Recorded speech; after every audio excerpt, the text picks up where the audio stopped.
ยะถาวาริวหาปุราปริปุเรนติสาการังเอวเมวะอิโตทินัง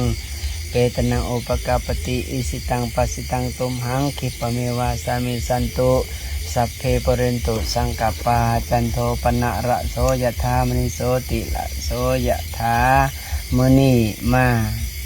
แผ่เมตตาให้โยมพี่น้องที่ได้ล่วงลับก็ได้พิจารณาซากศพในปราสาทในค่ำคืนมื้อนี้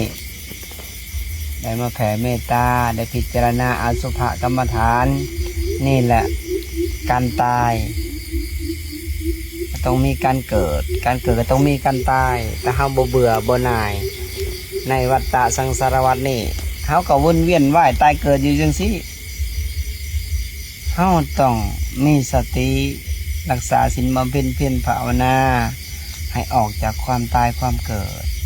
เพราะว่าในโลกบัดนี้มันเป็นโลกมารยาโลกหลอกลวงโลกใส่ชั่วข้าวถ้าผู้ใดมีสติปัญญารักษาศีลบำเพ็ญเพียรภาวนาออกจากความเกิดออกจากความตายผู้นั้นจะเจอกลับคืนสู่บ้านเก่าเนาะสาธุกลับคืนบ้านเก่าซะเด้ออย่าประมาทเนาะในศาสตร์นี่เกิดมาเป็นคนแล้วเฮาเฮ็ดดีถึงที่สุดหลังจิตตัวเองให้ขาวสะอาดแล้วจะกลับคืนสู่บ้านเก่าเนาะสาธุเจริญพร